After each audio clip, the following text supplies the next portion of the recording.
Okay, guys, I'm talking about accountability today. And accountability is really, really serious. And this guy, he was an ex mafia guy, and he said this thing, and it just struck me. He said, "Who's holding you accountable drives where you will go. Who's holding you accountable drives where you will go." Now, when we were younger, growing up, we were accountable to our parents. We had to abide and live by their rules, their perspective, and basically the way they saw the world is how you really needed to operate in the world. So that was a level of accountability, meaning you have to give an answer to your parents or whoever was the guardian over you for the things that you did or did not do. Now, as we get older, you may have your own house, you may have a job now. The people who hold you accountable is a little bit different. Some people, they never change. Some people, they are still in accountability to their parents, and that's a whole different topic and subject, and that's a whole different thing. We're not talking about that today, but we're just talking about the different levels of accountability. So someone, as they take on a job, there is a certain level of accountability to the job or to the profession, right? Or some people, they have an external form of accountability. Maybe it is to their church or organization, religious group, or society that they are part of, right? And this basically is you are abiding by their rules. So when to be recognized or to be a member of their environment or their community, there are certain rules that you have to abide by. And if you don't abide by them, they will kick you out, right? Because they have that right to say, hey, we form this community, we form this environment, and this is what we want you to do if you say you are part of us. And most times as humans, it is one of the hardest things to be outside of community. Trust me, I lost it. I know it is very difficult. But the next level, the third level of accountability is what I call accountability to the divine. And usually most people say, oh, I'm accountable to the divine, but they have no idea what that means, because they have difficulty still trying to distinguish where is the voice of the divine coming from. What is the divine telling them? Is it in a book? Does it come through a person? They don't know, and so there is not clarity in following the voice of the divine. But I want to talk about this not in a religious way, not even so much spiritual way, but in a way that is coming from the point of a coach, and why a coach is so important. So if you have been following me, I talk about listening to the whispers in your soul. So sometimes in life, there's something that you have to do. There is something in you. You might not know exactly what that is, but it's strong enough for you to leave people, places, spaces, conversations that are not serving you. When you sense that something is not in alignment with whatever is that's calling you in your soul, you get rid of it. Even though you don't know where you're going, you're just like, it's something bigger, it's something greater, it's something grander. And this is what I call the divine. And when when you are being held accountable to the divine, in your spirit that at the end of your life, you have to give an accountability for the decisions you're making right now in real time.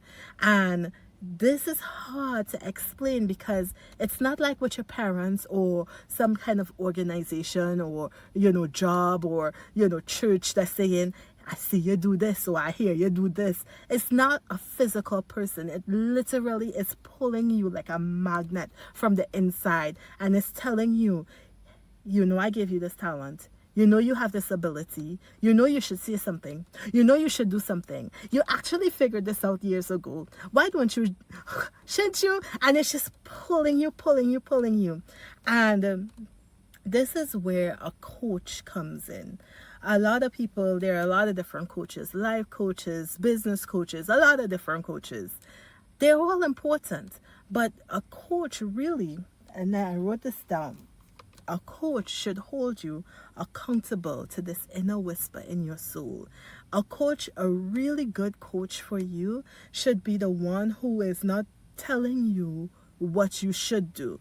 If a coach is telling you, oh well, I want you to do this and I want you to do that, not that they don't give you strategies, they do give you strategies, but a good coach is in alignment with that divine assignment that you have. And this is very, very important, because so many times as coaches, we can have imposter syndrome. We can have this, like, I see clearly what they need to do. I see clearly where this voice is telling them and where they're blatantly ignoring it because the outside noise is so heavy. But we feel like, oh my gosh, well, who certified you? Who told you? The same whisper, the same alignment that they have on the inside aligns with your coaching on the outside to create a resonance. So when I tell people, when they're talking to me, I say, quit making your divine alignment conditional, because they'll say, oh, this sounds perfect, but if this happens, when this happens, I will do this. You're making your alignment, your divine alignment, conditional. You don't know how everything is going to work out, but as long as you feel that alignment, say yes. Say yes and move forward. Say yes, because that coach, that person, and you have different coaches, different seasons of life. But if you have that, you're like, this is so uncanny. Like, I was thinking of it and here it is. Say yes, because that alignment is divine, and that alignment is to align you to be accountable and responsible for what is placed within you to deliver out into the world. So it's not supposed to be like when your parents, they wanted to tell you who you needed to be, because they were doing the best that they could, or organizations, they have to have a standard, right? But within you, you were made with a purpose. And within you, there is a voice that is telling you that you need to be all that you can be. All that you were created to be, you need to be. This is your time. This is your season. This is why you were born. And it might not look the way you think it should look, but you have to bring it out. And the people who are strategically in your path, who come in alignment with you, they are there to help pull it out of you. As a coach, I tell my clients, I said, I only work with people who I am in resonance with. I only work with people who I am in alignment with.